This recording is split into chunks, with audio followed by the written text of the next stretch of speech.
Yeah, Maheshana, go ahead. Yeah, okay, Sham, thank you. So, hello everyone, this is Mahesh. So, our team DPWD, Diksuchi for Persons with Disability, welcoming you all wholeheartedly to this national-wide webinar on how the visually challenged can contribute to the society by Mr. George Abraham Garu. So, let me give the quick agenda of today's program. First one to introduction and technical instruction to all the participants. Second one, introduction about the speaker. One of our teammate, Mr. Venkatesh Nayak, is going to introduce the speaker to this platform. Third one is speaker speech. Next one, question answer session. You can ask your question and doubts, whatever in the question answer session. After that, we will have a formal conclusion to this session. One of our teammate, Mr. Ganesh, he gives the vote of thank to this session. After all, we will have a general discussion over there. You can give us feedback and suggestions, and you can inquire about our team and interact with us. So our team DPWD very happy to know that you people are showing lot of interest to participate in all our session. Thank you all for your contribution for in sharing the information to many people and sharing in this information in many WhatsApp groups. So far, our team conducted 14 webinars on different themes successfully, and this is going to be the 15th one. Thank you all for your support, encouragement, and active participation in all our sessions. We are also streaming this session in YouTube live. You can reach us there. You can listen all our previous webinars. And I request everyone to subscribe to our YouTube channel, Diksuchi for persons with disability, so that you will not miss any update regarding our events and sessions. So we are also available in all social media platforms. We'll provide all the links in Zoom chat box as well and use YouTube description box. So you can reach us by using our social media handles. We have some technical instruction to all the participants to run this session in a smooth and effective manner. First one, raise your hand. If you want ask you any questions to the directly to the speaker, just raise your hand. Then only I can unmute you. Then you can ask your question. And you can also comment your question in Zoom chat box as well and YouTube's comment box. One of our teammates will read the questions on behalf of you. And I request everyone, please join with our own name, not with the mobile name, so that it will become easy to interact with you.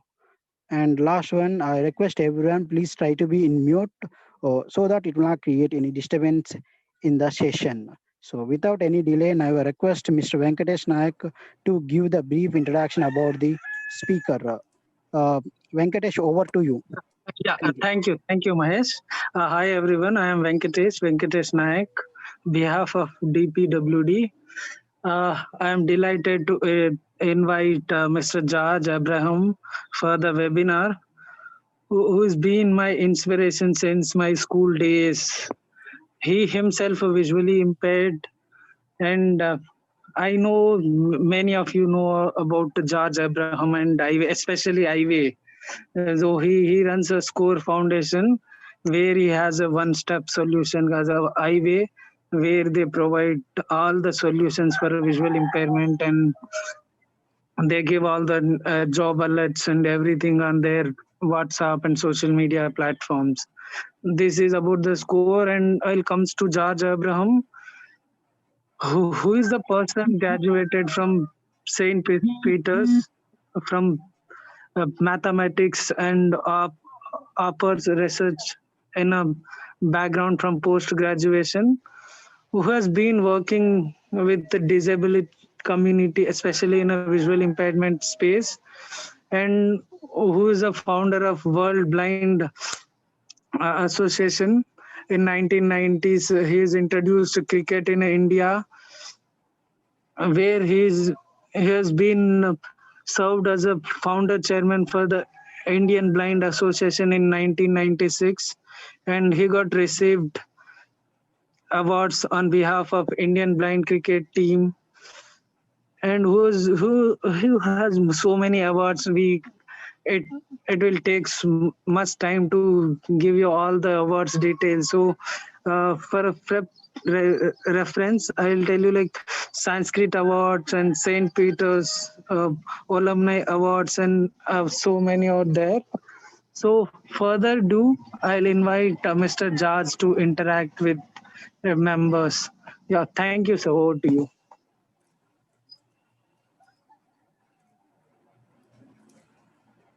Hello, is the audio clear?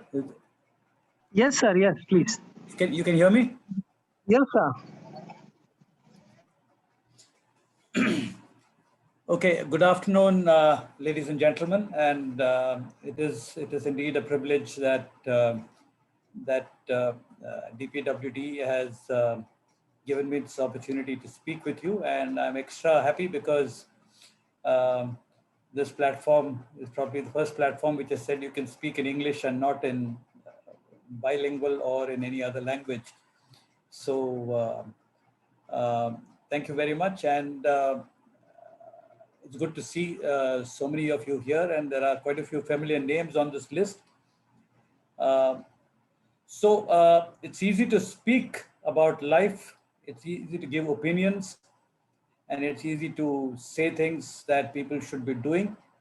Uh, but I'm going to talk about my own personal life and share learnings that I have had through living life, because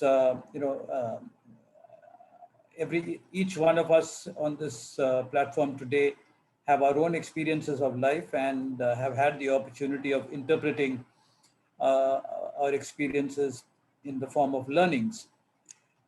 So I will start with just giving a little introduction to myself, though Venkatesh had given a brief introduction. I graduated in mathematics and operations research, postgraduated in operations research from St. Stephen's College and not St. Peter's College. St. Stephen's College in Delhi, Delhi University. I was there between 1976 and 1981. And I also spent close to 10 years in advertising. I worked with two advertising agencies, ASP, which is Advertising and Sales Promotion Company, and with Ogilvy and Mather, which is called O&M. So that was my professional career, and I started working in the domain of life with blindness since 1990 onwards. So let me now cut back to 1968. 1968 was the year in which the Mexico Olympics took place. And this was in October 1968. Uh, an American athlete by the name of Jim Hines ran the 100 meters in 9.95 seconds. Now, Jim Hines is the first human being to have run the 100 meters in less than 10 seconds. And this was 1968 was the first Olympic Games that, as a 10-year-old, I had the privilege of following. I have been a sports lover from very early childhood, and 1968, I was a 10-year-old at that time, and I had the privilege of listening to the commentary of this 100 meters dash. There was another world record which was broken when Bob Beamon had jumped 29 odd feet in the long jump. And then there was another world record, I forget the name of the athlete, but another American athlete who broke the 400 meters record.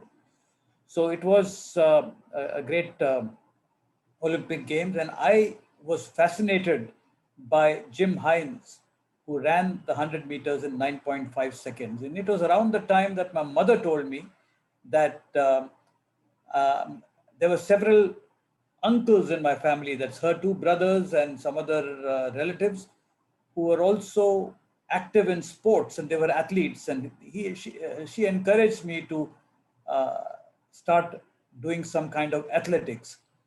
So I started going out for a run in the mornings, and I also started following sports on the radio, as well as my parents would read out the sports news on a regular basis. And I studied in a Kendriya Vidyalaya in a place called Hubli, which is in northern Karnataka, Uttara Karnataka. And uh, and this was around class 3 when I was conscious of the fact that I was interested in running, and I was aware of things like 100 meters and 200 meters and 400 meters dashes, and the 1500 and the 3000, 10,000 meter races. So I started kind of imagining that I was an international athlete practicing and training to become an athlete. So every morning I would get up at 5, go out into the field, my younger brother and I, and then some of my friends, we would run. We would do some long distance running to warm up, and then we would do sprints. And every year in school, we had an annual athletics meet. And there were several events, and I would also participate in some of those events. Uh, so we had athletics meets for the primary school, middle school, as well as senior school. And all of us students who were participating were divided into sub-juniors, juniors, and seniors based on our height and weight. I was a little on the heavy side, so I always had to run with children who were older than me. And I still remember in class 3, 4, 5, I would run the 100 meters and the 800 meters, and I would come last. And when I came to middle school, again, I would participate. And I remember one year, one of my teachers asked me, George, why do you want to run? You are anyway going to finish last. And I said, well, I love running, and therefore I participate. Sure enough, the next 2 years also, I finished last in 100 meters, 800 meters, 1500 meters that I took part. But every morning I still very religiously would go out for my runs. Then me and my friends, we would do a lot of these sprints. We would do a lot of exercises, and we would enjoy that. It was good weather. Uttara Karnataka is not too hot, not too cold. Weather is beautiful, and 5 in the morning, it was really pleasant. And I used to enjoy those runs and the athletic practices that we did. And in class 9, when I came to the 100 meters dash, I looked around and I found that all the children who were participating, many of them were in class 10 and class 11. They were senior to me. And I realized that I didn't have much of a chance. I decided that I will enjoy the run. And then we all stood in line at the starting blocks. On your marks, get set, go. And the race began. And somewhere through the middle of the race, I suddenly heard my name being announced. And that was on the microphone. I said, that's a beautiful run by George Abraham. And I realized that I was leading the pack. And I qualified for the finals. And then when I reached the starting blocks for the finals, the teacher asked me, how come you are here? So I said, sir, please check your list. And they kind of checked the list and said, yeah, you're here. And so the race started, and I finished second. And in class 10 and 11, I was the fastest runner over 100 meters in the school. And I represented the school in the 100 meters race at the state level, at the district level, in several competitions. I won prizes. And the reason I'm saying this story is that I was a hero in school, because I was an outstanding athlete. I was the fastest through 100 meters. In addition to this, I was also a good speaker, a public speaker. I would participate in debates and elocution and so on. I used to also win prizes in essay writing and so on. And I was reasonably good in my academics also. And believe me, friends, this was a mainstream school, and I was the only visually impaired student in the school. And in class 10 and 11, I was elected as the house leader. And in class 11, I was elected as the school head boy. And in class 11, I was also declared or voted the best all-round student of the school. So even today, when I go back to the school or go back to Hubli, there are a lot of people who have high regards for me. Now, being visually impaired or not being visually impaired was not an issue, because they saw me as a person who contributed to the school. They saw me as a person who performed and excelled in areas that I participated in. And what I learned very early in life was that you are passionate about various things, And if you work on those passions and you start excelling in them, then the fact that you have a disability does not really count. Now, I can sit here and talk about what happened in the 1960s and 70s. It sounds very easy. It's just a story that I'm telling today. But it was life that I lived in between 1967 and 1976. These stories are real, and these are stories that taught me that if you were to enjoy life, if you were to work hard on your life, develop your skills, you can become the best in your space. So that was one lesson I learned. And I also realized that if you are an achiever and you are a performer, everybody around you kind of rallies around you and looks up to you. So that was one. The second story I want to tell you is that, when I was in class 3 or 4, it was one day in class, one of my friends came and said that Nawab of Pataudi was named the captain of the Indian cricket team. And I was wondering what cricket was and who this Pataudi was. So I went home and asked my parents, what is cricket and who's Nawab of Pataudi? And then my mother explained to me that cricket is a game, and you have 11 players, you have a bat and a ball, you have wickets, and she explained the game to me. And uh, we started, in the neighborhood, we started playing cricket, and I started, and then also, those days in the 1960s, 70s, and even in the early 80s, before television came in, radio was a medium for following cricket commentaries. So I used to listen to cricket commentary, whether the matches were being played in India or whether they were playing in Australia or in England. And that's when I learned. Because I was partially blind, I could not see the ball. So as a batsman, I couldn't do much. And I did not like batting, but I loved bowling. And I was very influenced by the Australian fast bowlers, Dennis Lillee and Jeff Thompson. And I remember that first series when England was touring Australia, half the English batsmen were in hospital, and half of them, many of them were injured, many of them were England had called several players from out of retirement to come and play against the Australian fast bowling. So as a young boy growing up, I wanted to be a fast bowler for India. And during those days, India had no fast bowlers. Kapil Dev came into the Indian team only in 1978-79. Before that, India had no fast bowlers. India had only spinners. So as a little boy growing up in Karnataka, I wanted to be a fast bowler, and I wanted to, I've said this before also in other talks. My only aim in life was to imitate Dennis Lillee and Jeff Thompson, which is send the batsman either to the hospital or the pavilion. And it was that kind of spirit with which I bowled. And as a young boy, also, I remember hitting batsmen on their chin and hitting them on their knees. And, there were some people who told my captain, take this guy off the bowling because he's injuring us. So those were early days. But as I grew older, I realized that as a visually impaired person, there was no future in cricket for me. But that passion was very, very strong.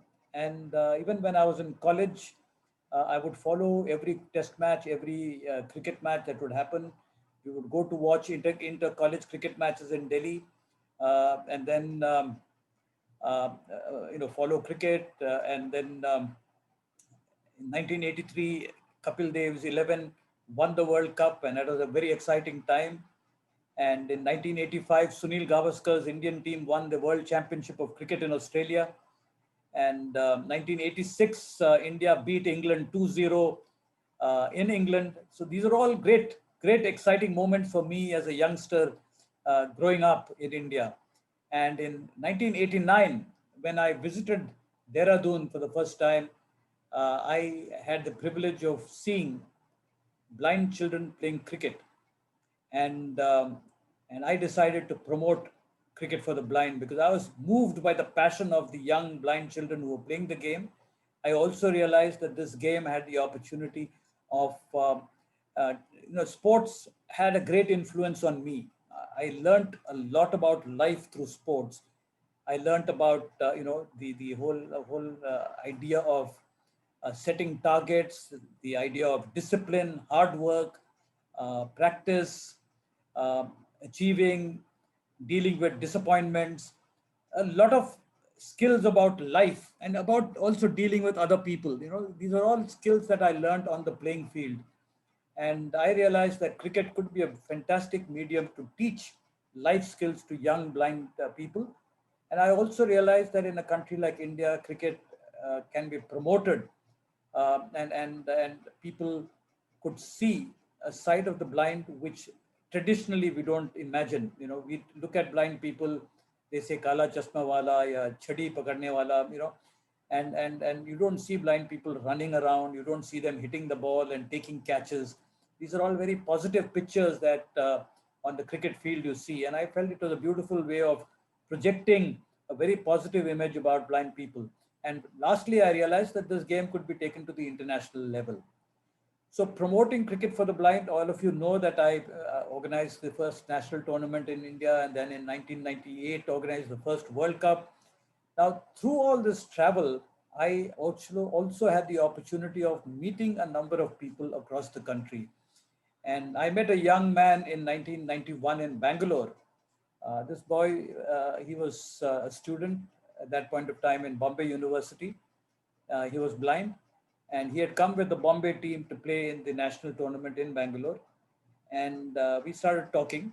And 2 years later, I realized that he had finished his college education. Now, he told me that, in the 70s, his father used to work in one of the mills in Mumbai. And in middle of the 1970s, there was a big strike in Bombay, and all the mills were closed down. And his father lost his job, and his father was not a very healthy man. He was sick, and he could not work. So his mother had to kind of work in different houses and educate their children. So this young boy was educated, he graduated, and then he got a government job. He started working with the Canara Bank as a telephone operator. Now he realized that uh, he told me at that point of time that though I've got a job, I'm not very happy. I think I'm made for bigger things. And so in the evenings, he started attending a BTech course in computer programming. And I think 3 to 5 years, he attended evening classes and he got his BTech degree.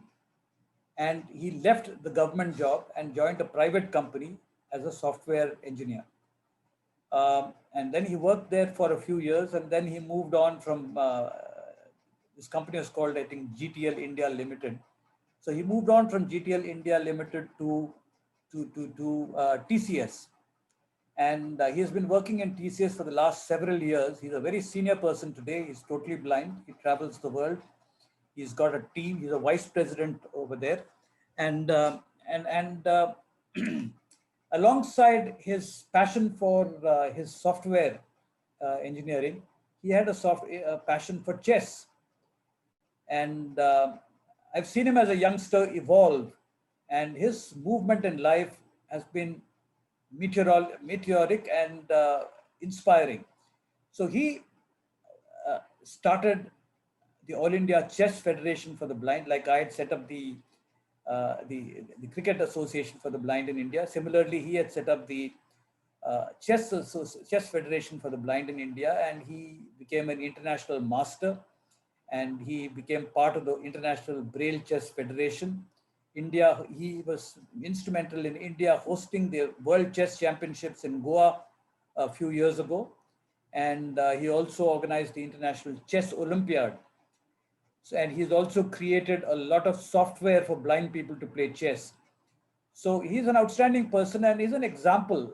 Meaning, when it's easy for me to say that I've done this, but when I see somebody else also has done similar work in a different space, it proves to me that it's not only my achievement. And what I learned was that when you have a dream, you should go for it.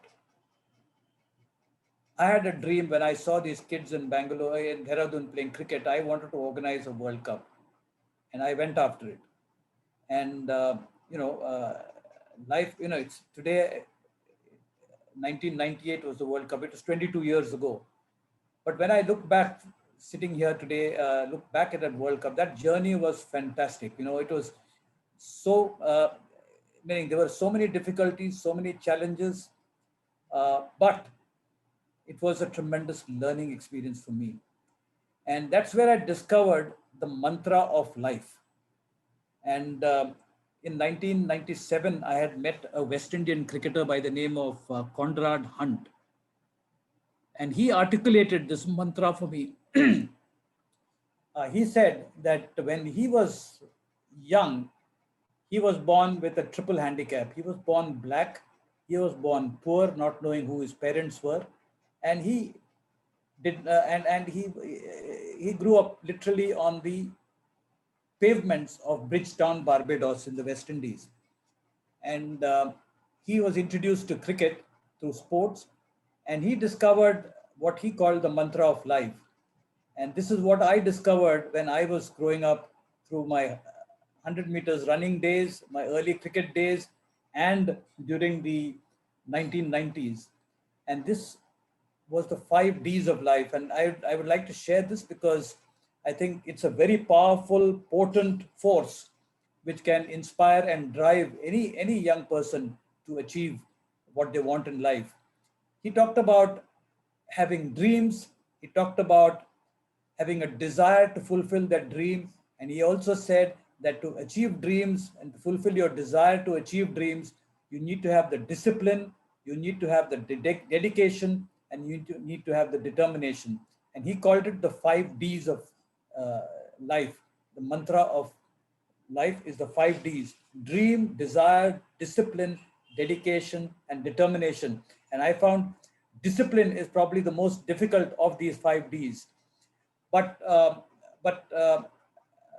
he succeeded in his life. He was one of the finest opening batsmen that the West Indies have provided before, of course, Desmond Haynes and Gordon Greenwich came to the play. Then I've seen this 5 Ds work for me. And then this young man who promoted Chess for the Blind and who was a software engineer with TCS, he discovered that the 5 Ds have worked for him. So there are several people for whom passion has actually changed their lives. Now, when I read the topic for today's discussion, it talks about contributions rather than beneficiaries. Now, what I've realized is that people who contribute remain in the limelight. I was a big fan of Sachin Tendulkar. Now, 1989, Sachin Tendulkar came into the Indian team. He toured Pakistan as a 16-year-old boy. He was hit on the head by Waqar Yunus, and people thought his career was over, but he bounced back. He made 100 in England at the Oval in I think it was 1990 or 91. And then he followed it up with another 100 in Australia. And as you all know, he's made over 100 international centuries. He played for India in the World Cup in 1996, in 92, 96, 2000, 99, 2003, 2007, 2011. He's played in all these World Cups. He's been a champion batsman.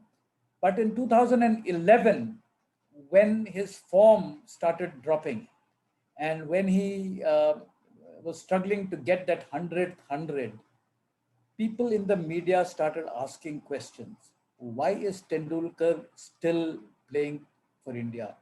Shouldn't somebody else replace him? Because his contribution levels had started dropping. Another hero of mine was Yuvraj Singh, who hit 6 sixes of Stuart Broad in the 2007 T20 World Cup. And he was performing well till suddenly in 2011-12, his form started dropping. Again, he was dropped from the team. So what I've learned in life is that as long as people are contributing and are relevant, they are important to people around. It might be in your class, it might be in your company, it might be amongst your friends, it might be in the business you are in, it might be in the colony that you are in. You're an important person as long as you have the ability and the capacity to contribute and you're contributing. The moment you stop doing that, the value that you, or the respect and the value that you have starts dropping. I've noticed this even in homes. When the father of the house is earning and driving the house, he's the most important person in the house. But the day he retires and the son starts earning and the old man takes a back seat, gradually he becomes a dependent and his opinion and things are stopped being asked for. So this is a cruel truth of life, and I realize that this applies to anybody at any stage in life. And once I realized this, I kind of decided that, I need to constantly start reinventing myself, being relevant at all times. Now, we know of Sunil Gavaskar. In the 1970s, when I was growing up, Sunil Gavaskar and G.R. Vishwanath were the finest batsmen that India had at that time. They were two stars. In 1983, Vishwanath retired. Gavaskar continued playing till 1990, 1989, and he retired and then he started working with television. Even today, Sunil Gavaskar is a household name, but G.R. Vishwanath is a forgotten name. Only old people like me who grew up in the 60s and 70s know Vishwanath as a very stylish batsman, had the finest square cut and the late cut. Today, young man will not know who Vishwanath was. So, so the point I'd like to make is that we, number one, need to be contributors. Number two, we need to be relevant. We need to make sure that we are relevant and relevant to the times. Now, there are actors, even in the film industry, for example, there are actors like Jitendra, Dharmender, Amitabh Bachchan, who are all big time stars in the 1960s and 70s and 80s. But today's young people only know of Amitabh Bachchan because Amitabh Bachchan has constantly reinvented himself. Dharmender, I don't think anybody in the 2000s know about him. Jitendra, nobody in the, probably even the 1990s people didn't know about him because they vanished into thin air. But Amitabh Bachchan rediscovered, reinvented himself. He started playing character roles. He started taking part in on television shows. He's started modeling for for products on television. Even today, at 80, close to 80, he's still a star who would attract attention from even young people. So I think the lesson we learned here from Sunil Gavaskar and from Amitabh Bachchan and maybe a few of the others is that we need to constantly reinvent ourselves so that we are relevant to today's day and age. So these are just a few concepts, ideas, and these ideas might work for some people. It might not come very easily for some people, but I believe that life is driven by ideas. A few years ago when I was in Bangalore, I had visited an organization called Enable India, and Shanti Raghavan, who heads Enable India, said, George, you are here now. So why don't you speak to my team? So there were about 30 people in the room. And she said, I will give you only 2 minutes. I don't have an hour for you to speak. I will just give you 2 minutes.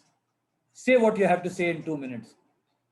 So I got up and I said, friends, I've learned in life that it is an idea that drives your life. If you have a big idea and you go for it, nobody is going to stop you. And if I look at my own life, the World Cup was a big idea which I had in 1989-90. And then communication and working on a project like iWay was the second idea which I got after in 2002. And Today, as I speak, my dream, and today I'm 61, I'll be 62 in October, and my dream right now is to become a traveling speaker, telling people stories from life which will inspire and motivate. And to do that, I've already started working. I've started writing a website called georgeabraham.in. And the idea is that I'm going to start writing my stories from my life on this website so that by the time 2021 comes, the coronavirus is gone, I'm ready to travel and speak. So, at every stage of life, I've had the opportunity of having a dream.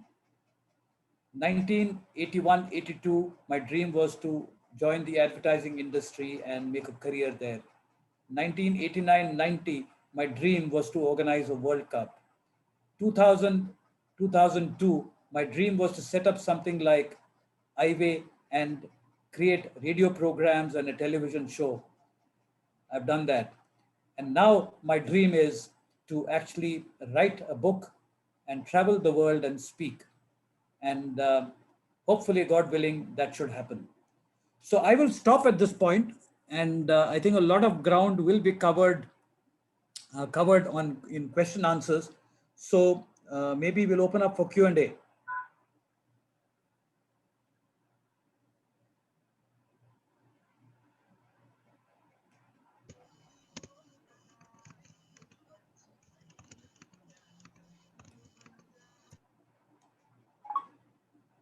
Hello, is anybody there? Yes, sir. Yes, sir. Yes, sir. We are all listening eagerly. Thank you so Okay. much for all the information. Yeah, I request Mr. Venkatesh to unmute himself and speak. Yeah, hi everyone. Yeah, am I audible? Yes, you are. Yeah, guys, please raise your hand so that we'll take questions, and George sir will there for you to Okay. answer your questions.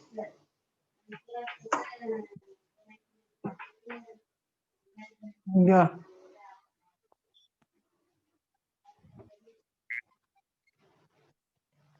yeah.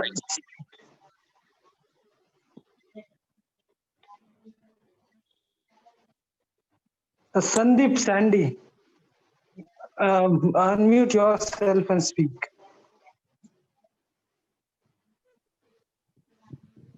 Sandeep. Yeah, Venkatesh. Yes. Abraham, sir, wonderful, a great inspiration story, sir. Really, thank you for motivating us with your words. Uh, my question is, while achieving all this, while achieving all your dreams, have you faced any challenges being partially blind? If you faced, I just want to know what are they and how you overcome them.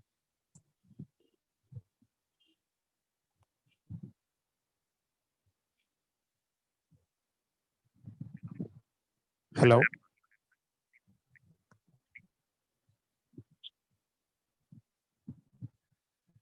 hello, sir. Yeah, sir. George sir, unmute yourself and Hello, Can you Venkatesh. hear me? Hello, can you Is hear me? Hello, yeah, yes, yeah, sir. hello. sir. Please Now you go are on, go on. audible. Okay, okay. Yeah, I got the question, Sandeep. When you, Wonderful. Thank you for inspiring us, sir. A great yeah, motivation story. yeah. So, when you talk for 40 minutes, life seems to be a very, very wonderful ride. But the Yes, sir. reality is that life is far from being a wonderful ride. It's a very tough journey. At every stage, you have problems, you have issues. Now, for example, when I was in school, I had the problem of not being able to see what's on the blackboard. And also, I had the problem of not being able to read from my textbooks. And and even writing, my handwriting was terrible because I could not see and read what I was writing. Uh, People could fortunately understand my writing, but I could not read my own handwriting. And so, so my parents and my friends were very helpful at that point of time, and in fact, my parents would visit the school and kind of discuss the problems that I used to face in school. And my teachers in the 1960s, I don't know whether the teachers are the same today, similar today, but in the 1960s when I was in school, the teachers were very, very positive and very sensitive, and they were interested in trying to resolve the problem rather than just say that he's blind and we can't handle him. So Yes, sir. they were very positive, and in fact, what I realized was that when they used to teach and write on the blackboard, they would read out what was on the blackboard, and the children who would be sitting next to me would also read out what's on the blackboard if I had not written it down.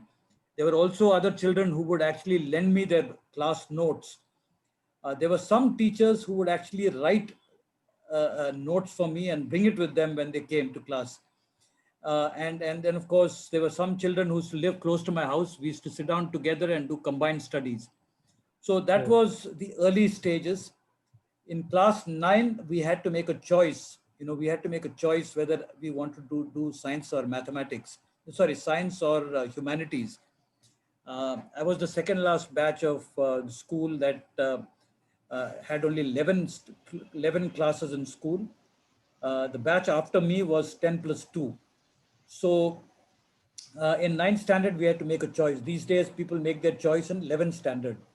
So I was asked what I wanted to study, and I said I wanted to do physics, chemistry, and maths. And the teacher very bluntly said in front of everybody, "You are blind, you can't see beyond your nose. How will you do science? How will you do your practicals, chemistry and physics? How will you write your journal? And how will you take your measurements?" And it was humiliating. I still remember. And I went home, I was really down and out, and I mentioned it to my parents, and they were also wondering how to deal with the situation. So the next day we decided that we would go and meet the principal and try and see how this could be resolved. So we went to the school, we met the principal, and we told him that um, that I told him that look, my interest is in science and mathematics, especially mathematics. I used to love mathematics, and I said, even if I don't do physics and chemistry, I must do mathematics. So the principal was, an open-minded person. So he said, "Okay, I will see what I can do." And after a week, he came back to the class, and he said that I have written to the Kendriya Vidyalaya Sangathan in Delhi, and I've got permission to offer George a special group, which is history, economics, and maths. So ninth, 10th, and 11th, I did history, economics, and maths. So that was, I think, the first major problem I faced in life. In college also, I had several problems, which was to do again with, being able to follow mathematics on the on the board, on the because a board. lot Yeah. of, a lot of teaching of mathematics happens on the blackboard. Yes, sir. And so I had to depend on my friends, and also again the teachers were very, very positive. And the thing which went for me was I was a very outgoing person. I went out of the way to talk to people. I made friends, and I would, if I had a problem or a challenge, I would actually discuss it with people around me. And when you discuss this with people around you, people also come up with ideas and solutions. So I think college was one of those 3 years or 5 years when friends and teachers played a major role. I stayed away from home. My parents were in Kerala, and I was staying in the hostel in Delhi. So that was also an experience for me to learn. The other big challenge I had was when I was looking for a job. I spent 9 months looking for a job. I used to apply to various places. Uh, and I used to also mention on my application that I was partially blind, or I was visually impaired. So I was not called for any interview. And, uh, and then I realized that, sitting at home and sending applications was not a good idea. So I told my dad that I think I better go back to Delhi and look for a job. And I came to Delhi in 1982, and I had discussed with a few friends and some seniors, and I had concluded that advertising might be a good area for me to start working in, because I had very good communication skills, and advertising seemed very exciting. It was a creative profession, it was a glamorous profession. So I thought I should try my hand at advertising. And so this friend of mine, he created a list of companies in Delhi with the names of people whom I should meet. And you won't believe it, in 3 days flat, I got my first job. So the lesson I learned was that when you have problems, there's no point in sitting down and saying, I have a problem. You need to go out and look for solutions. Sometimes solutions come quickly. Sometimes you have to wait for a few years before the solution comes. But definitely sitting at home, you're not going to get your solution. You have to go out and look for those solutions. And being a mathematics student, I also know that every problem has a solution. You got to find it. So these are some examples of problems I faced, but there are other problems I faced right through life. I mean, even today, there are problems one faces in life, but I think the whole idea is to go out and look for solutions. Thank you, sir. Thank you for being a great inspiration for us, and thank you for teaching us the 5D formula, which is which will be very useful in our lives. And thank you for opening new doors for high dreams. Really, thank you so much, sir. Pleasure. Thank you. Yeah, thank you, Sandeep. So who else? Like, I want to have a question. Uh, yeah, please go ahead. by the way, this is Trinath. Hi, George. Hi. Actually, nice meeting you. I think I met you a couple of times in Enable India. Right. Yeah. So actually, I have a couple of questions. Like, what made you to? The first one should be, what made you to open this website and run it so long? Which website are you talking about? This highway. Yeah. So, And yeah. yeah, the second would be, I know most of the companies they don't come up to us and give their or job openings with us, right? So how do you convince them to uh, how do you get to the openings in corporates? I see couple of corporate openings in your website in iway.org. Okay. So in 19, between 1989 and 2001, I was traveling across the country. I was traveling globally in terms of promoting cricket for the blind. In 1999, I had also traveled across the country doing 2-day workshops on communication skills. And I met people from a wide range of disciplines. I met people who are blind, I met their family members, I met people who were teaching in schools, I met people in corporate India, I met people from the government, I met people from the medical profession, I met journalists. And what I realized was that people knew very little about living life with blindness. And that is why they did not know how to react to people who are blind. If there is a child who is born in a family, the family did not know how to deal with that child. If you went to a school and said that we have a blind child, can you give admission? 9 out of 10 would tell you no, because they did not know how to, not because they didn't want to give admission, but they did not know how to deal with the blind child. The same is the case in corporate jobs. Like when you go to a corporate and say that I am looking for a job, and you might have the qualifications, but the fact of the matter is that most corporates did not know at that point of time as to how to deal with a blind employee. Will the person actually be able to do the job? The questions. So, and doctors also did not really know. Yes, if you had a cataract or glaucoma or a retinal detachment, the doctors probably had an idea as to they could medically intervene.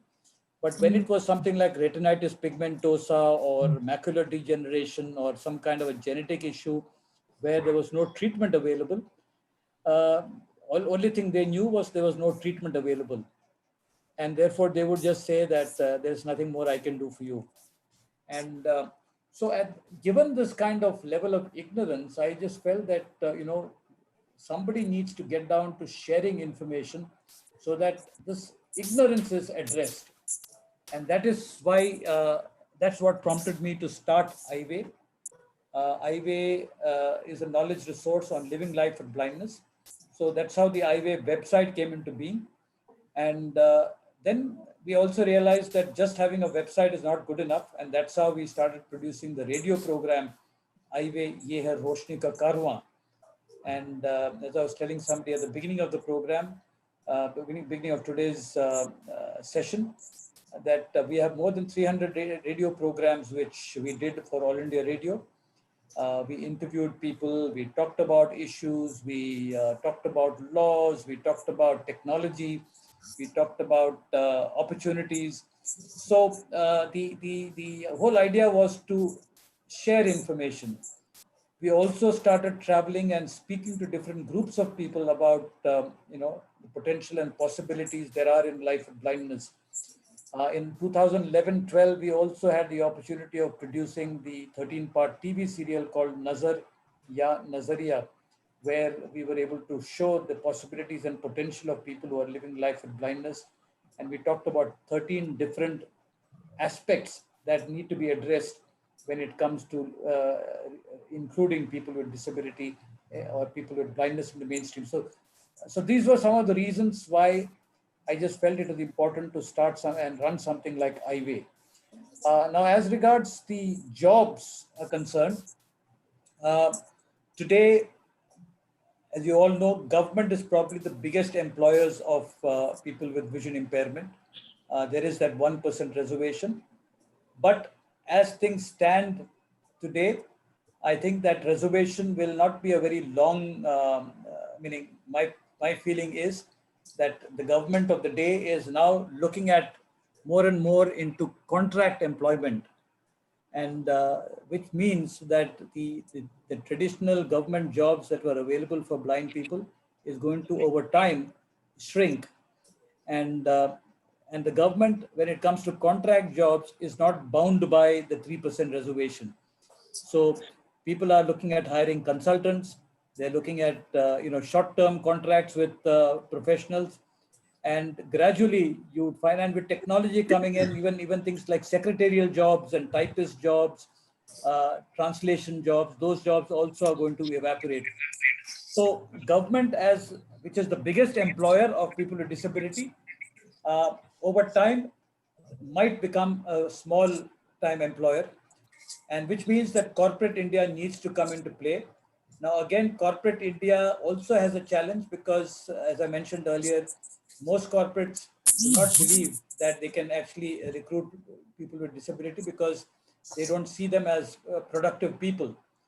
There are very few people who have actually kind of shown their skills and have actually won the trust of people with disability. Of the corporate employers. So Especially the VI people, yeah, that's right. corporate, That's right. The VI, especially, yeah. yeah.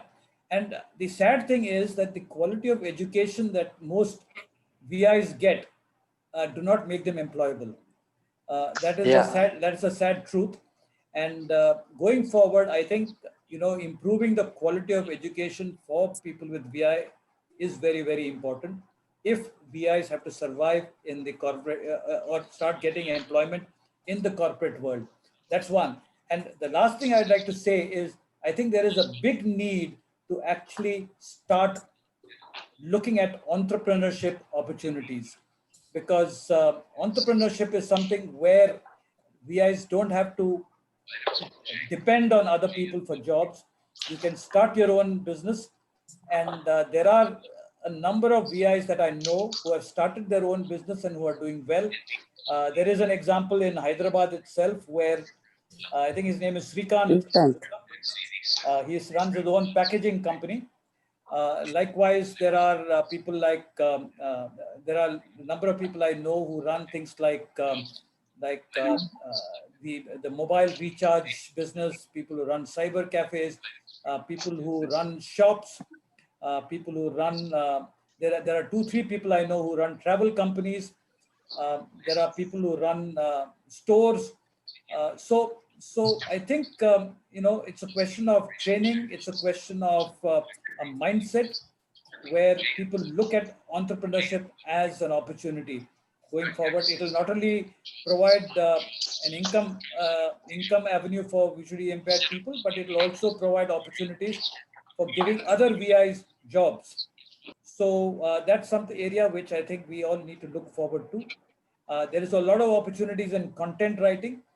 Again, uh, there are very few people who are VIs who have proved to be good quality content writers. So I think a challenge which we have and which I think all of you need to think about is how do we achieve excellence in our own skills so that we become employable. That's why I started the story with that running 100 meters sprinting story of mine, because it was only after about 7, 8 years of rigorous practice that I achieved what I did. So I think we need to start thinking of achieving excellence in our skills so that our skills become marketable. And once our skills become marketable, then getting a job or earning a living would not become that much of a challenge. Perfect. Thank you so much, George. It really, answered. Uh, Thank you, Matt. So we have Redmi. Redmi, unmute yourself and ask the question. this is Kiran Kumar. Kiran Kumar, right? Hi, Kiran. Yes. Yeah, hi sir. So you started with your journey in your life. It's very nice to hear, sir. That am I hearable, sir? Yes, yes, Hello. yes. Yeah. You're I think so. On that time, less students, more teachers. No, sir. Is it right? There were about 40 students, one teacher. Yeah, Uh, I think yes. today in the Yeah. average class you In have this about 50. situation, 400 average 400 students. But that much not showing the interest, sir. But giving the interest on us. I'm doing my graduation at Guntur now currently. Yes. So yeah, there is an interest having that lecturers also on the VIs. So according that we have to perform to them. We have to show ourselves. Yeah. Then they will believe to us. Then also, yeah, sir. I heard. I know about the Shanti ma'am also. Yeah. She's she got some Iron Lady award also. I think so. Right. Yeah. Can you come to Uh, a specific question? yeah. Yeah. Hmm. Mm. So, sir, to get the job, graduation is necessary, and or any skills is enough for us VIs in corporate sectors. Well, I think graduation uh, gives you better opportunities than 12th pass. 12th Mm, pass gives you better opportunities than 10th pass, and 10th pass gives you better opportunity than 8th pass. mm, An MA masters give you better opportunities than graduation, and if you have a degree like MBA, I mm, guess the opportunities might be even better. If you have a BTech, it might give you good opportunities. But at the end of the day, I believe that it is your skills that would, the degree, your education will give you the initial break. But after mm. that, it is your skills that would take you forward. And, Okay. and as a student, meaning this is something that I tell a lot of people when I speak in colleges, is the idea of talk, TALK. Mm, Uh, I'll start backwards. K is for knowledge. okay. And I think it's important that VIs strive for knowledge. You need to read, you need to be aware of current affairs, you need to be aware of developments across the world, you need to be aware of things, because social engagement is based on knowledge. So knowledge is a very, very, very important part. My engagement with visually impaired people in different parts of India, I find that the average blind person's knowledge levels are much lower than the Mm, average student in the school or college. Second is language skills. I think, we need to be proficient in at least three languages. We need to be proficient in our mother tongue. We need to be proficient in Hindi, and we need to be proficient in English. And this, Okay. both in writing and in reading, especially English and Hindi. I think reading and writing also are important. And then I would come to the T part of it, which is we are living in a world, even Prime Minister Modi says that we are moving into digital India. So we are moving into a technology driven country. We are living in a technology driven world. And therefore, as visually impaired people, to be part of this technology driven world, we should be on top of technology. Our blind students, blind children must start using technology right from early classes. In a lot of schools today, technology is being taught right from class 3, 4 for blind students also, at least in the metros. But it's unfortunately technology is only to the extent of learning computers. Technology is not being used as a tool to study, as a tool to study history, or as a tool to study physics, or as a tool to study economics, social sciences, and then to write exams. you know uh, Today, if you talk to large number of visually impaired people, they all say, I'm looking for scribes to write my exams. Now the question is, when you Yeah. get a job in corporate India or in the government, will they give you scribes while you're working? And the answer is no. So you Yes, need to yes. empower yourself right from your student days to become independent. You need to be able to use technology, so that, because CBSE, the other school boards, as well as college boards today allow blind students, VI students, to use technology to write their exams. Why aren't more and more students coming forward to use technology to write their exams? Number one, you'll get rid of the dependence on a scribe. Number two, you would get good full value for your knowledge and hard work. And number three, you would be empowered to be able to get a job in corporate India. Because one of the major gaps of in employability today is the low level of technical skills among VIs. So technology is very important. And then the A is the attitude. I think it's very important for us to have the correct attitude. We need to be positive people. We need to be optimistic people. We need to be solution oriented people. And we need to be people willing to struggle and willing to work hard. So attitude is a very, very important component of our package. So I call this package the talk package, where you have technology, a positive attitude, language skills, and knowledge. And Okay. if you have this talk with you, I think you can succeed anywhere you go. Okay. Thank you very much, sir. Yeah, thank you, Kiran. Sir, this is Deepak here. Yes, Deepak. Sir, I'm calling from Bangalore. Yes. Sir, my when I have some question whether this is relevant or not, sir. Just sir, we being a VI, sir, we have all kinds of technology, sir.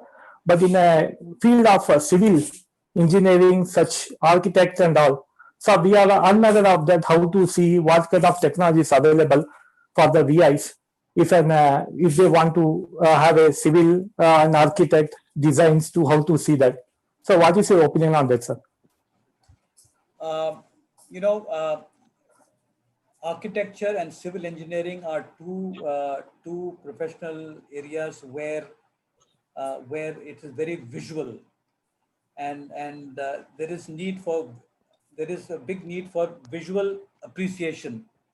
And as a VI, especially if you're a VI born from VI, or a VI right from very early age, where your visual memory is not available, then even if you have the degree, you might find it difficult to excel as an architect or as a civil engineer.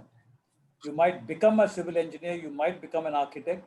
Technology might give you that opportunity, but the opportunity of excelling and progressing in that profession might be a major challenge.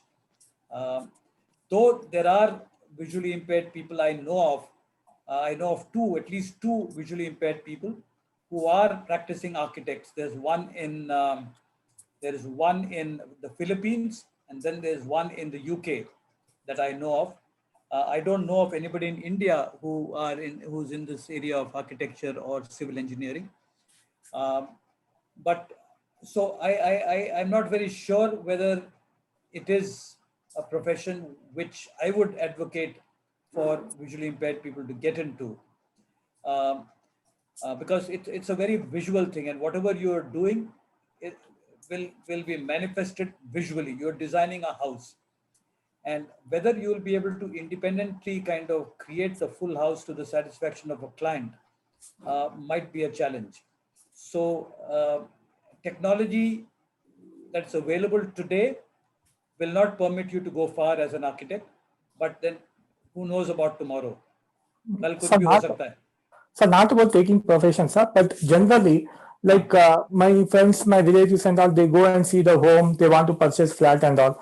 In that case, we don't know like how the flat structure is, this one is, where we want the visual. As you told, we require the visionless to see. Yeah. So those cases are how should we know that this builder has built a very good flat? This contractor has built a very good house. How will come to know? How in visually point of view? How will you recognize? So so there are 2-3 things that I would suggest in this particular case. One, you have a lived experience. You have lived in a house yourself. You must be easily 25 years old today. How old are you, Deepak? Sir, I'm 35, sir. No. 35. Okay, I missed by 10 years. So you're 35 years. You've got a lived experience of 35 years. You've lived in more than one house. So you have an idea as to what your house is, what are the conveniences. You know that, okay, you need 3 bedrooms, say. If you have a 5-member family, you might want to have, and you are a middle class or an upper middle class family, then you would like to have 2 bedrooms and you might want to have 1 guest room. You also know that you need to have attached bathrooms. There will be a drawing cum dining area. You are aware of that. So, and you also have orientated yourself to live in the houses that you have lived in. So when you go to a new house to see it, your experience of living in past houses will play a role in you deciding whether a particular house is designed adequately for you or not. That's one. Number two, we are not living in as solos. We are living in a family. We live with other people. I live with my wife and my daughters, or I might be living with my brother, or I might be living with my parents. So they would also have an opinion on the house. So it won't be a single person's decision whether the house is convenient or not. So normally a decision of buying a house or renting a house is a family decision. So I think you have your own lived experience plus the experience of people who live with you, your family members, to actually take a call on whether a house is appropriate for you or not. But if you have to work as an architect, it might be difficult. Your lived experience might give you an idea in terms of what the facility should be, but in terms of aesthetics, in terms of design, in terms of color combinations, in terms of dimensions, uh, and checking drawings and so on, as a visually impaired person, um, today I don't know whether technology is really available which can assist you, but you will always be kind of dependent on some other professionals to help you here. So my advice is there are other professions which might serve you better.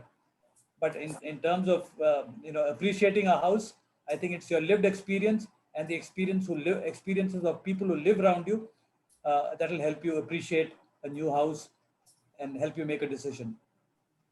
Thank you, sir. Thank you so much. Thank you, sir. Next, I request Vishnu Bharat. Please ask your question. Unmute and ask you.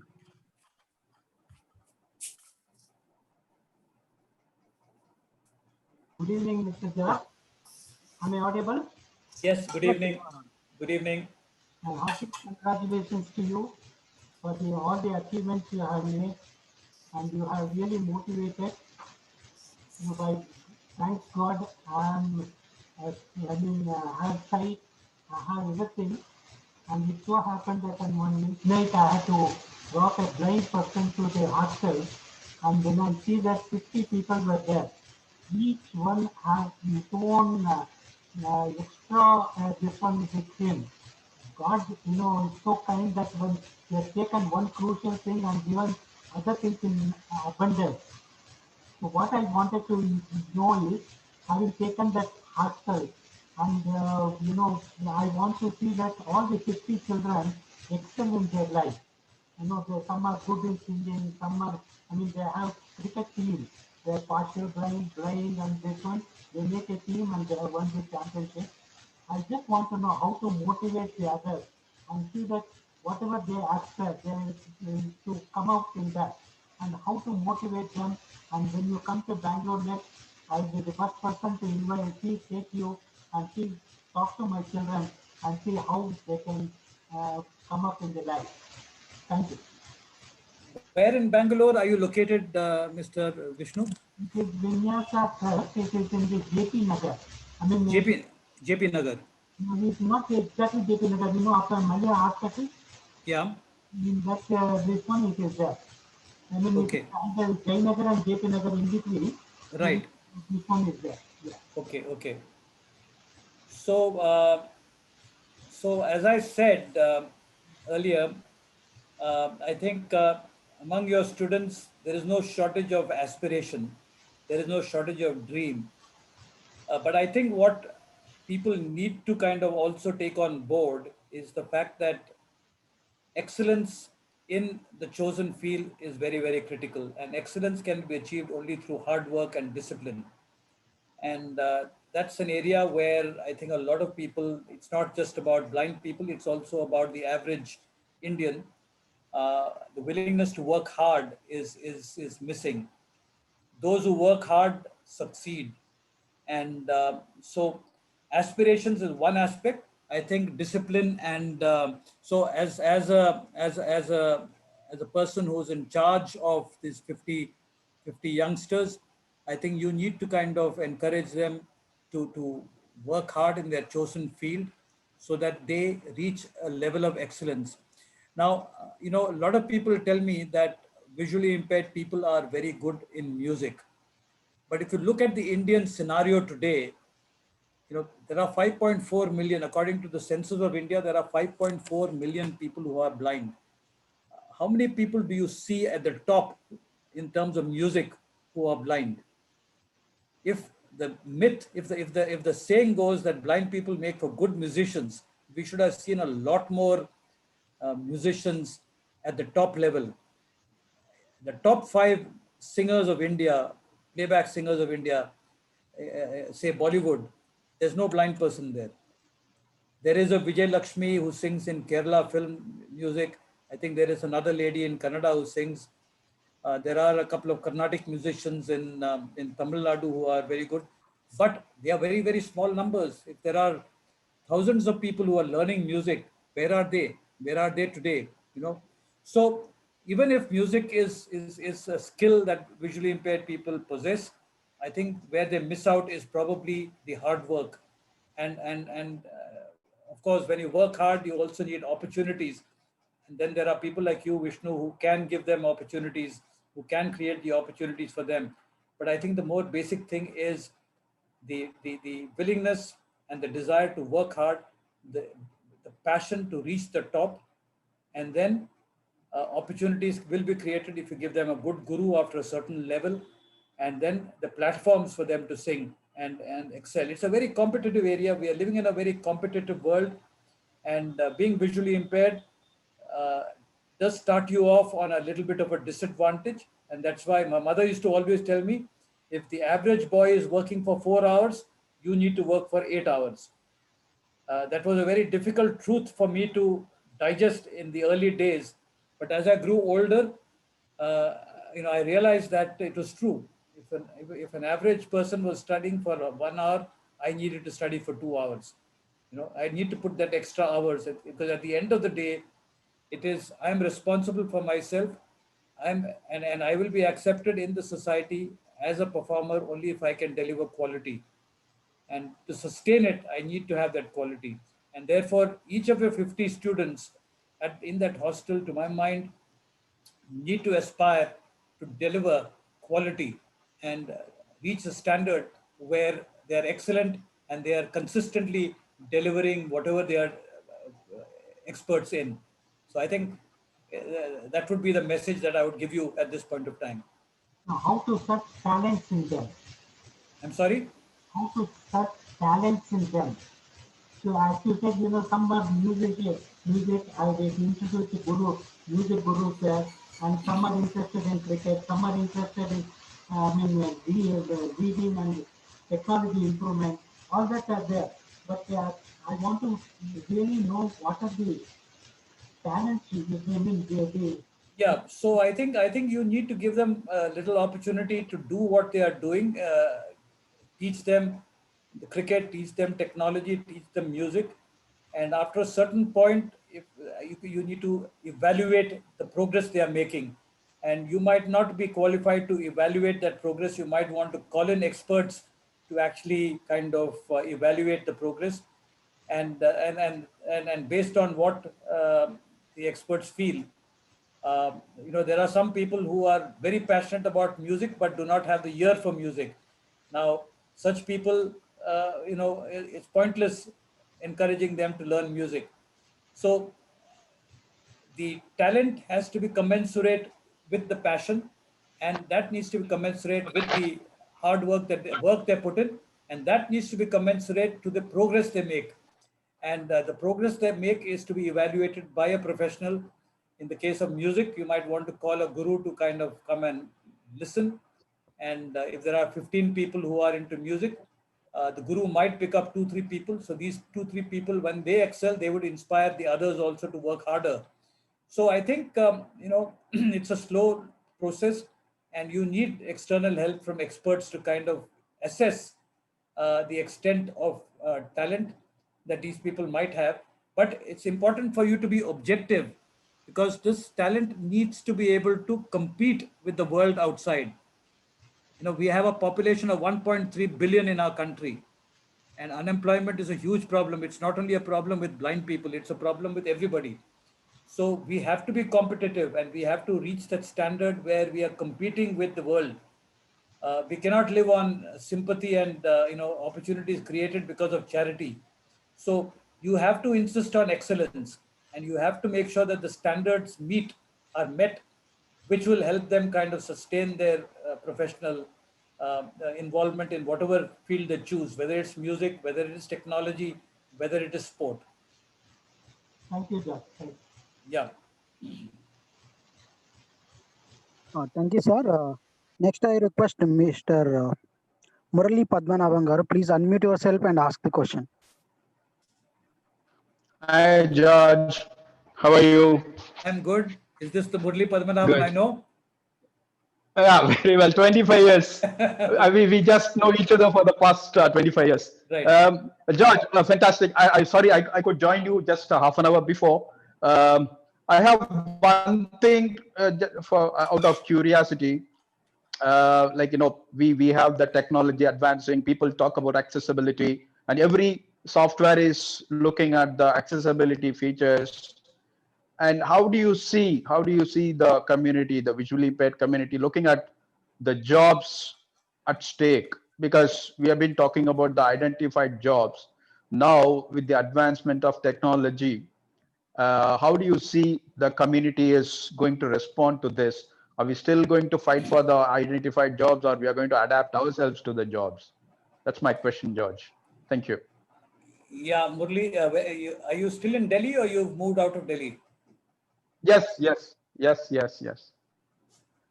Okay, now the my answer to that is that it is not entirely in the hands of people who are visually impaired. Identification of jobs has been done by the government, and the philosophy of identification of job reflects a kind of thinking which is prevalent, and that thinking will change only if visually impaired people can prove otherwise. Uh, Unfortunately, even today, I'm not talking about this particular group of people who are listening to me just now, but generally, Visually impaired people, I find, believe more on entitlements rather than on actually being empowered and being able to deliver on the job. So that has left a very negative kind of perception with the society at large, which also includes the government. So there is a very low perspective or perception that society at large has about visually impaired people, and the quality of education has not helped matters. It is true, as you said.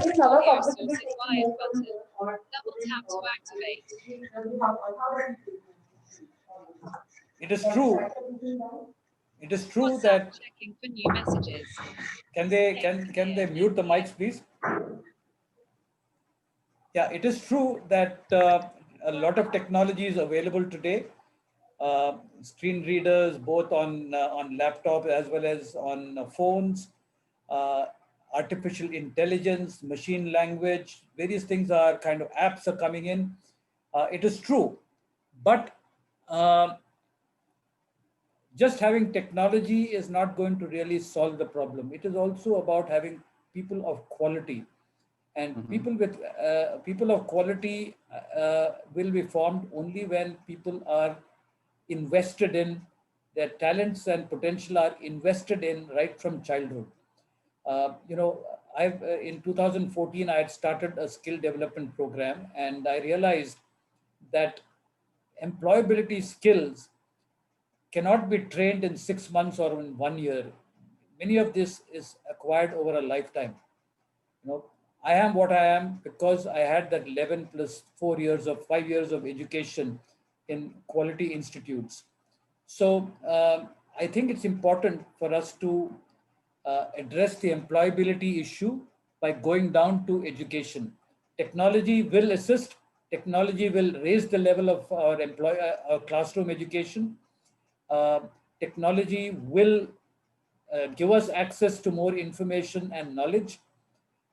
Technology will give us access to more opportunities. But our schools have to wake up to the whole idea of quality education, number one. Number two, the corporate sector needs to meet up with more and more people with vision impairments who are actually excellent on their jobs. There's an old English saying, which is proof of the pudding is in the eating.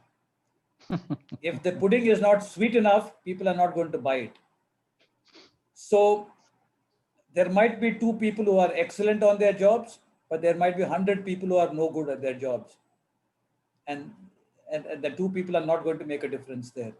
So I think we need to look at a generation of young people who come into the job market, who have good skills, who are adept at technology, and then what you said, Murli, will work. Yeah, perfect. Thank you, George. Good luck. Yeah, thank you, sir. Next, I request Mr. Anand to ask your question.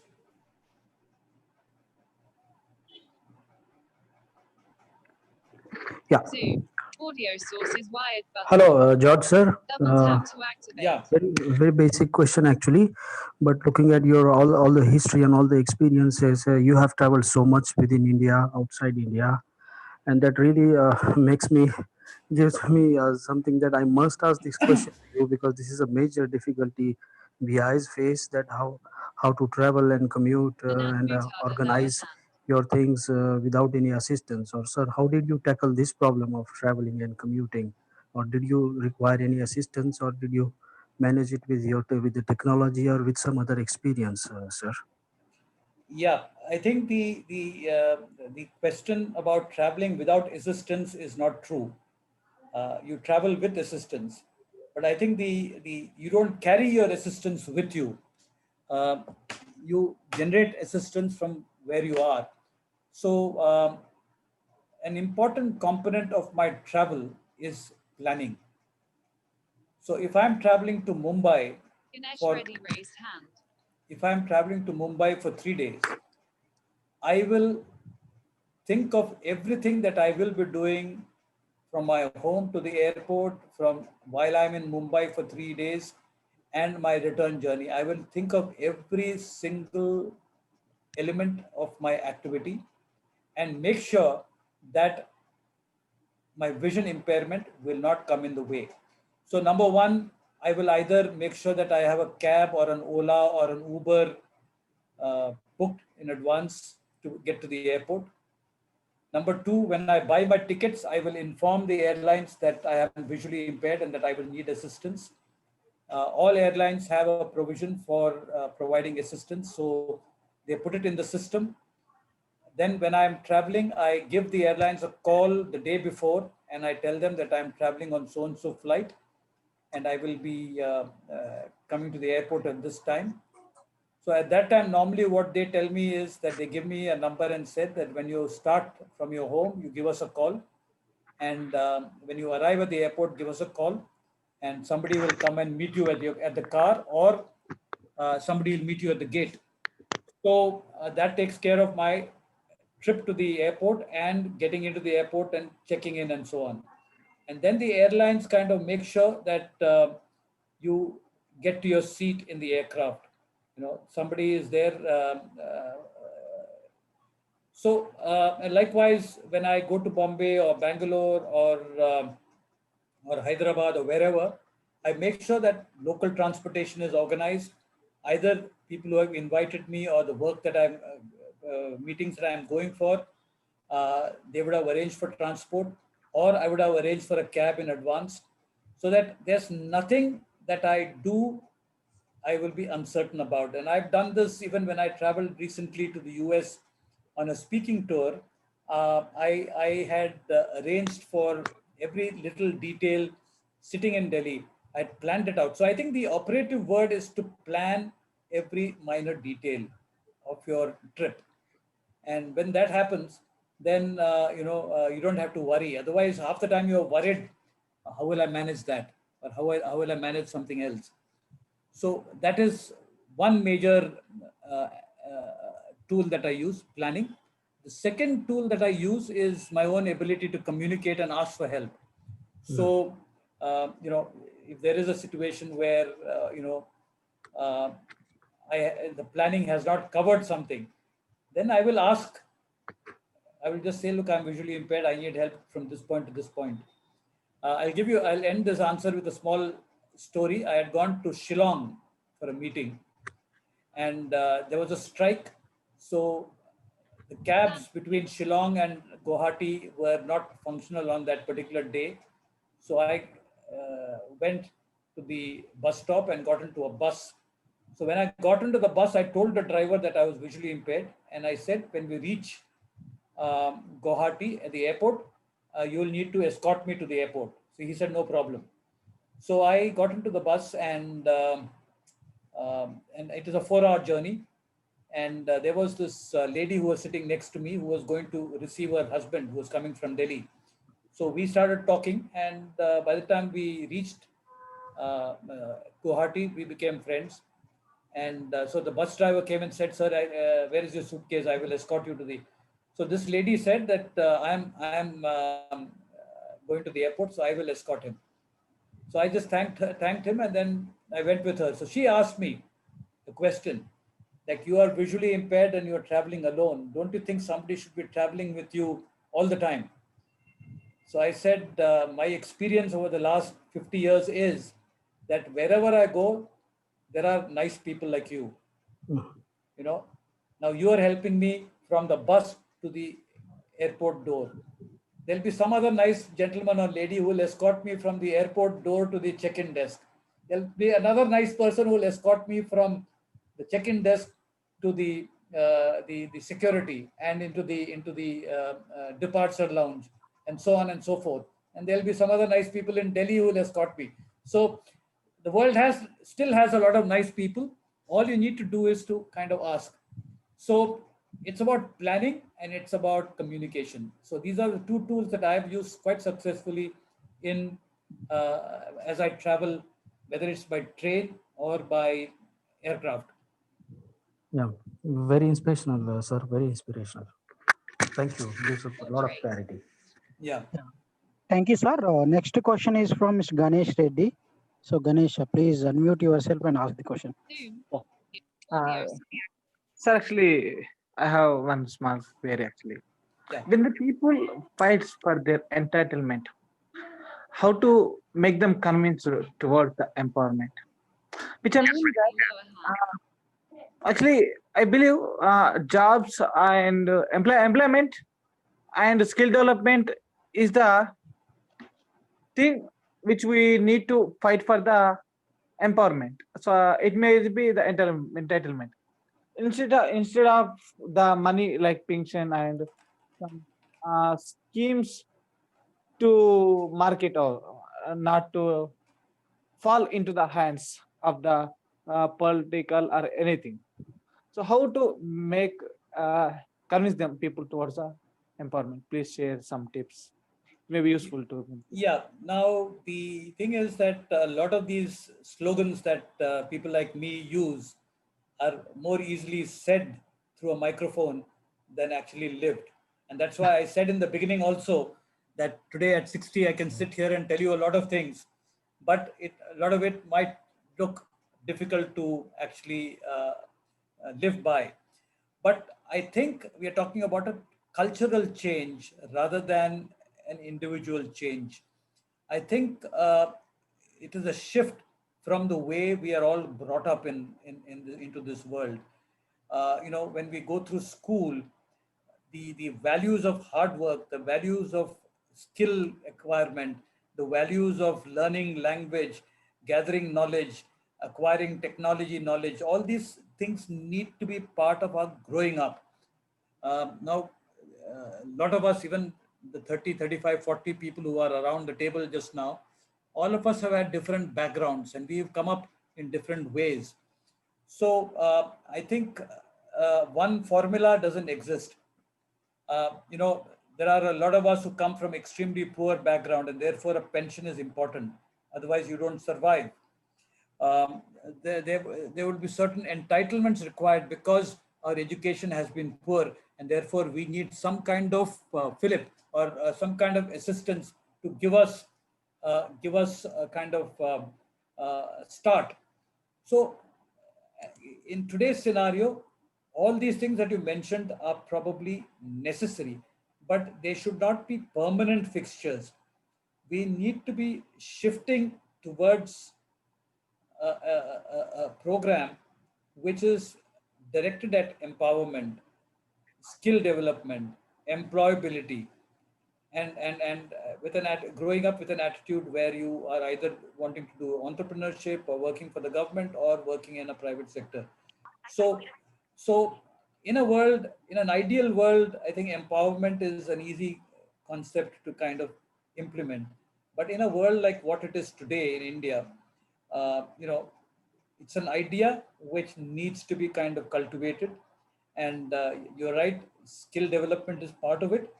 Unfortunately, skill development also has become a money making racket. There are a lot of skill development programs happening across the country, but even after 6 months of skill development, the person coming out is not employable. That's the unfortunate truth. This is not only true with disability, it's also true with mainstream skill development.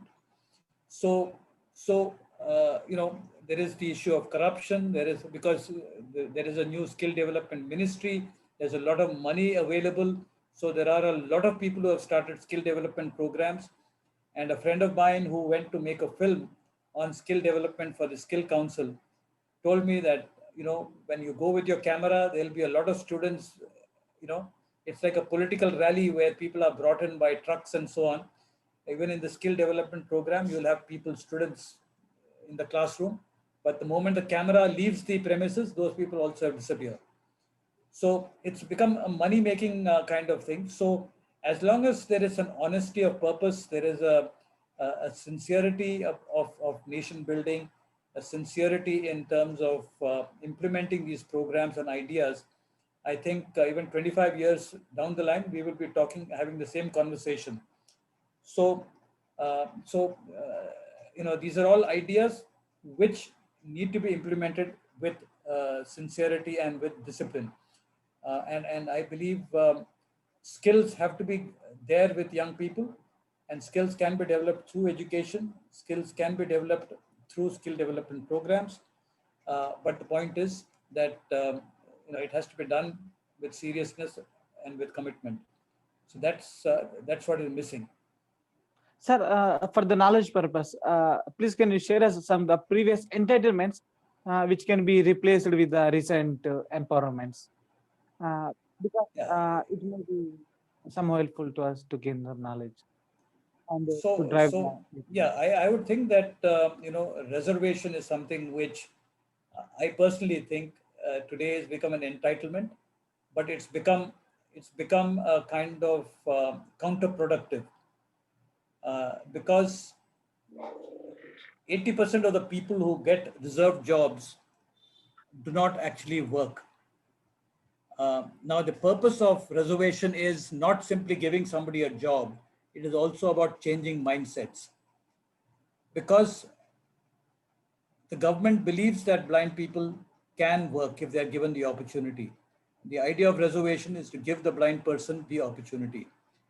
There is no slacking or relaxation in terms of the qualification. If a sighted person has to be a graduate for a particular job, if a blind person has to get that job, he also needs to be a graduate. So qualifications, there's no compromise. So the philosophy of providing reservation is to give the blind person an opportunity to get the job and do his task. And the belief is that when a person gets a job and he starts doing his job, the mindset of the people working in the organization or in the department changes. To begin with, the mindset is that this person is blind and he cannot work. But when he is given a job after reservation, the mindset is expected to change. Say, oh, this person, Ganesh Reddy has been given this job. He's doing a great job. Therefore, we should in future give more blind people jobs. So that's the philosophy. Unfortunately, it's remained an entitlement. It's remained a right. I need to get my 1% job. A lot of blind people I know go to the office, they sign the muster, and then they are doing their own stuff. They are not, there's no contribution to the job. That's one. Secondly, the people around also believe that these people are kind of not employable. It's a government charity, therefore they got the jobs. So the bosses also do not expect the blind employee to do the job. There are very few visually impaired people that I've seen and that I know who actually do the job they are employed for. Some of them in banks are doing well. Few of them in the railways probably are doing well, but most of them are negative examples. So this is an entitlement which to my mind, again, it's easy for me to say. People might beat me up if I say this in public, but since you have asked me, I will tell you that I personally think that the focus needs to, okay, you give a person a job, but you also make sure that the job is done. And as a result, the person is taking a salary home because he has done some work and not because he's blind. So that's an entitlement which to my mind should be replaced with empowerment. So there could be many such entitlements which probably can be replaced. But given the scenario in the country, large numbers and so on, it becomes difficult to manage. So actually, what happens is in the rural areas and all, like if a people is there with the visual impairment, even sometimes their even parents also feel that about shy to send him out due to the lack of knowledge. Does which means they are hiding the people to the external world. That's So right. is there any sources to guide them properly and make them up running? One of the problems which I think all of you will also agree that most of the schools for the blind, most of the rehab centers for the blind, training centers for the blind are all in big cities. In rural India, there is very, very little awareness very, very little support services available. I was speaking at the Lal Bahadur Shastri Academy, where the young probationary IAS officers are being trained. And I was telling them that when they become district collectors, they need to make sure that they set up schools and rehab centers, at least one in every district, so that the parents and family members of people with disability living in that district know that there is a rehabilitation center or an education center, so that these children, there is a certain amount of awareness that is created. So that is one. The second thing is, I believe with technology and digital India coming into play, the future is hopeful. There is hope in the future because technology is going to penetrate right down to the grassroots levels in the years to come. Today, of course, we have a problem that in rural India, internet connectivity might be a problem, power supply might be a problem, even technology in terms of phones and laptops might be too expensive for the rural masses. But I think in times to come, all this will change for the better. And when that change happens, I think more information will trickle down to the rural areas, and even information related to disability will trickle down to the rural areas, and mindsets would change, awareness would come, and the scenario would change. But as far as what is being done by the government and by the rehab and the disability sector, I think, I don't think enough is being done to actually reach the disabled people and their families in the grassroots areas. Rural areas are very, very poorly serviced. And you're right, there is no awareness. And because there is no awareness, a blind person is kept hidden away and is not allowed to evolve and grow. Yes, sir. Actually, for that, which I feel like they're treating that the visual impaired are beneficiary from the society. That's right. That's right. That's you're right. Thank you, sir. So this is Trinali here, George. I don't know. We spoke earlier, right? Didn't we? Yeah. Yeah.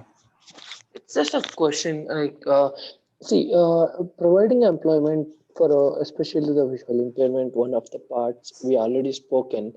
So once we provide the employment to especially in the government sector, I heard from a lot of people, a lot of I'm not generalizing the statement, but I heard from the people, couple of people who have got the government jobs, maybe in the bank or maybe in the state government. They say they don't give you much work. They ask you to come to the workplace, just sit at the chair and see, like, if you pick the call something. How do how do you sorry, tackle that how do you I tackle was that about to situation?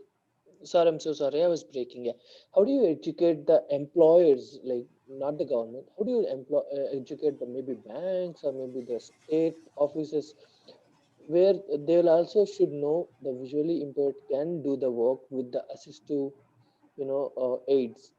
If you compare with the corporate and the government, the corporate makes you work equally with the sighted and visually impaired, but not with the government sector, if I'm not wrong.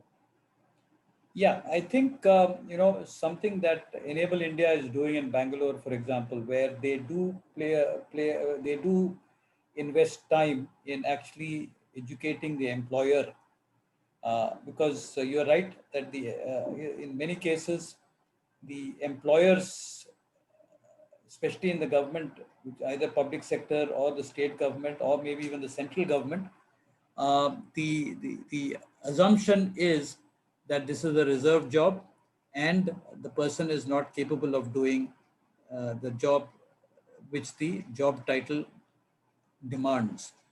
So that is the perception that exists.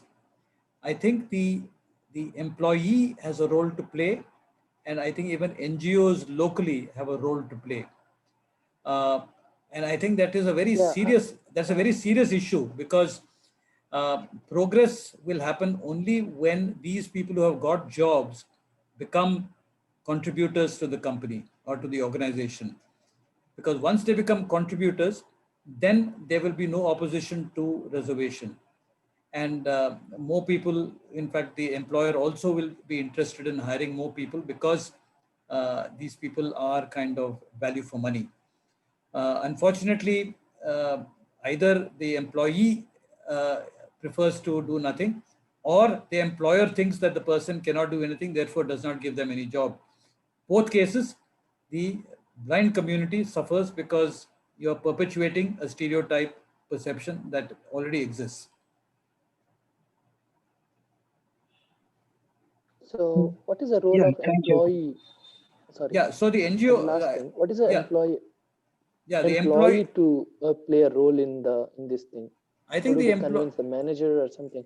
yeah, I think the Yes, sir. employee needs to open a conversation with the boss and with the people in the HR or in the, depending if it is a public sector undertaking, start speaking to the HR, start talking to the immediate boss, telling them what they can do and how they can do it, how technology can play a role. I think, and like I know of a case in Delhi where there was a lady who was hired by All India Radio, and she was not given any kind of task. She was there as a stenotypist, I think, but she informed her boss as well as the HR people in All India Radio about the technology, about NVDA and JAWS and so on. And she persisted. And she also happened to call us up, and I happened to have a meeting in another context with the DG of All India Radio. And while I was having that meeting, I also casually mentioned this to that gentleman. So he then called up the HR and then, asked them to kind of do the needful. So I think the primary reason why there is no movement is because of ignorance.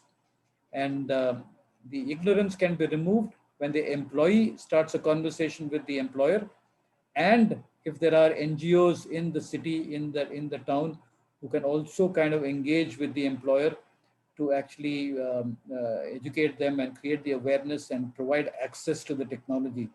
I think primarily, I think these three players have to collaborate: the employee, the employer, and the local NGO. Thank you. Hi, sir, I'm Venkatesh. So, sir, my question is like, what would you suggest aspiring entrepreneurs, those who are especially visually impaired? Like, some of them may want to start their entrepreneurial career right from college or post graduation without having any work experience. What would you suggest them? Um, well, I'm going to be speaking more from common sense than from any real knowledge of entrepreneurship. I believe when you say that I want to become an entrepreneur, you obviously have a business idea in mind. And when you have a business idea in mind, you will also start thinking, as to do this business, what do I need? What are the skills I need? What are the resources I need in terms of capital, in terms of technology, in terms of manpower, in terms of other resources? What do I need? What is the capital I required? Do I have the capital, or do I need to get the capital from somewhere else? Do I have the skills, or do I need to get training for that skills?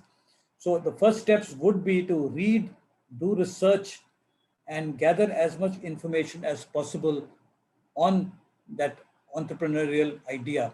And once you have that entrepreneurial knowledge on what the idea is, I think you need to create a project report where you kind of plan it stage wise as to stage one, what is it that you're going to do, give it a timeline, and at the end of that timeline, where would you be achieving, where would you be arriving? If you're taking a loan, how much can you repay by then? I think you need to kind of put it down on paper, or on a system, so that because at the end of the day, if you're I'm not talking about starting a small pawn shop or a small wayside hawking. We're talking about a proper enterprise. So Yes. you would obviously need capital. You might not, the average Indian entrepreneur will not have the entire money. So obviously you're going to approach a bank, or you're going to approach micro enterprises setup, and they would part with money to help you only when they are convinced that you have a sound plan and a good idea, and you know what you're talking about. And to achieve that stage, you would have created a proper project proposal with a proper work plan, with proper timelines, with proper deliverables, with a clear graphic presentation of what all is needed and how you're going to go about it step by step. What are the kind of professionals you need on your job, on your team? What is the expertise that you yourself bring to the team?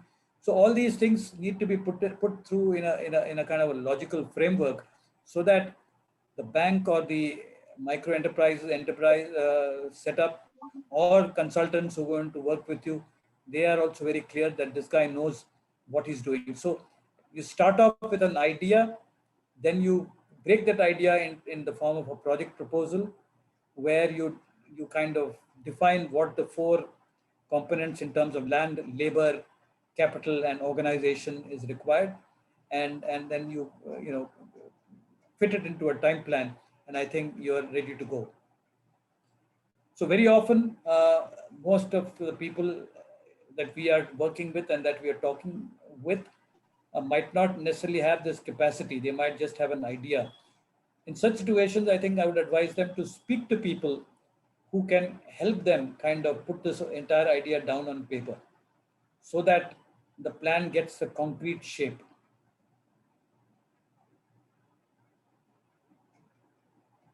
Yeah, thank you, sir. Yeah, I think we have some requests from Justin Phillips. Justin Phillips, please could unmute yourself and ask the question. Good evening, George. Justin Good evening. here. Good evening. We meet again. Yeah. So I conducted a summer camp in the summer between April and June.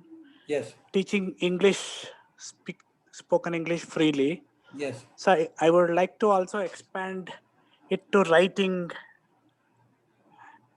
Yes. written English also. Yes. So not being from an NGO, is there any resource that I can tap into to scale it up? Because many people are not willing to pay, they want it free. Yeah, so I think, are you aware of any? There would be people, I mean, you would be doing this in Bangalore, right? Yeah, all online, right?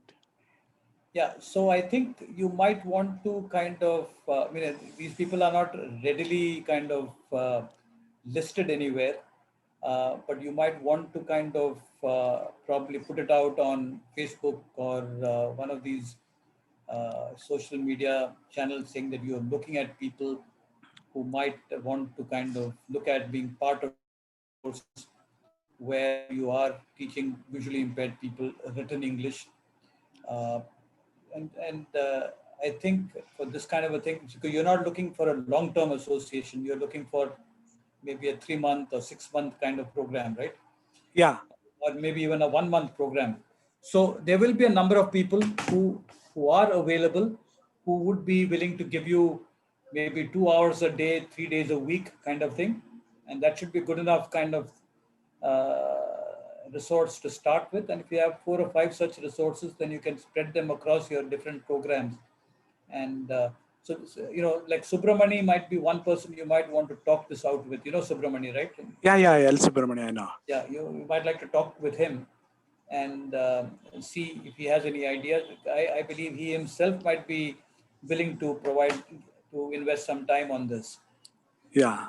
And there could be others also. So I think it's a good idea to put this out on social media, and you'll get a response. Okay.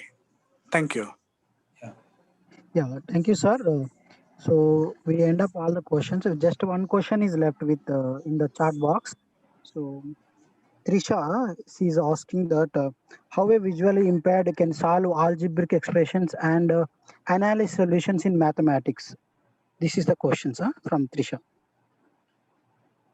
That's a good question. The last time I solved an algebraic equation was 43 years ago.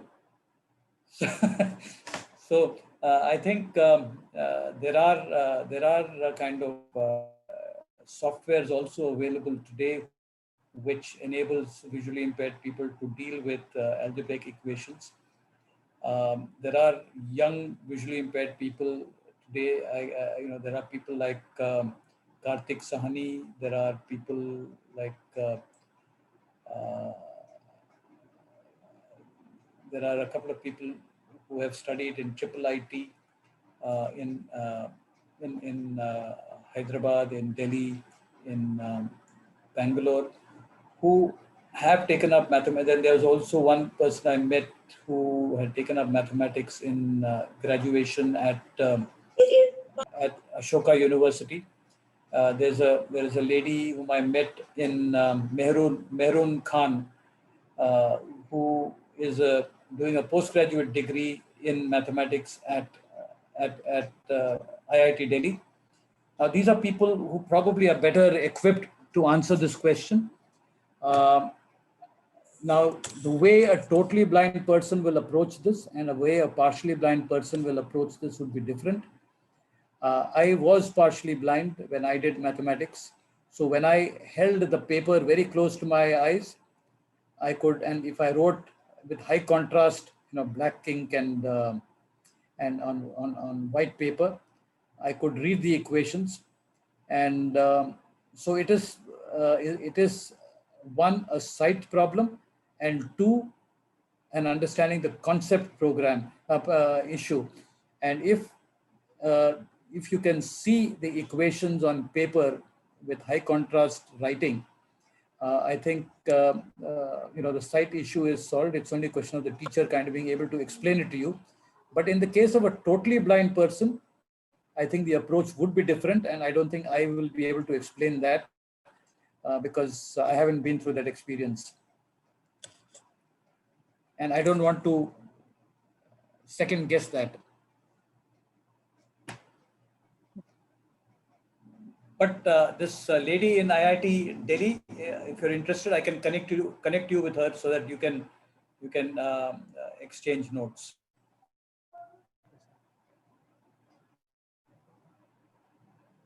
So, yes, sir. Thank you. And we mostly all covered all the questions from the participants. So if anyone interested, please raise your hand. We'll take one or two questions, then we will wind up the session. Anybody interested, please raise your hand. So thank you, sir. Mostly we covered all the questions. For now, I request Mr. Ganesh to give the vote of thanks for the session. Yeah, thank you, Mike. Very good evening to one and everyone once again. So first of all, Jaj sir, it's our pleasure to invite you here. Actually, our thought is a beginning to transform from the people, from the beneficiary to the contributor, to make them as a contributor to the society.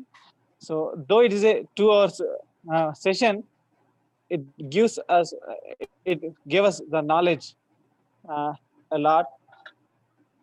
So I also thank to all the participants who came here to get the knowledge and as a part of their life to become as a contributor. So it's very exciting that you are here, not only you. So you may also going to make the change by informing you all and making them knowledgeable. So once again, thank you all for this your participation, and you also inform to many of your friends. It's also great thing. And so with this, we are going to end the session. However, we will meet you in the next week on 13th September in the new topic, that is, what is the future of a law studies and employability? It's employability for the visual impaired as a corporate firm by the Amar Jain. So hope you are not going to miss that. You can follow us in the YouTube, Diksuchi for persons with disability. All of our previous videos are uploaded. So you can also follow us in FB and Twitter, dpwd.org. So for if you have any still doubts, you can always mail us connect@dpwd.org. CONNECT@dpwd.org. Thank you. Yeah, thank you, Ganesh. Thank you, George, sir, for coming on board and giving your valuable time. Well, I hope it was useful, and Yes, sir. Looking forward to conduct many more webinars or personal events yeah, sure. rather than virtual one. So something on communication skills would be something that I would be interested in. Yeah, we'll plan it, sir. Yep. Definitely, Okay. it's required. Much, required thing, concept. Yep. Yes, All sir. right. Thank So you. take care. Thank you. Yeah, have a good day, sir. You too. Bye. You too.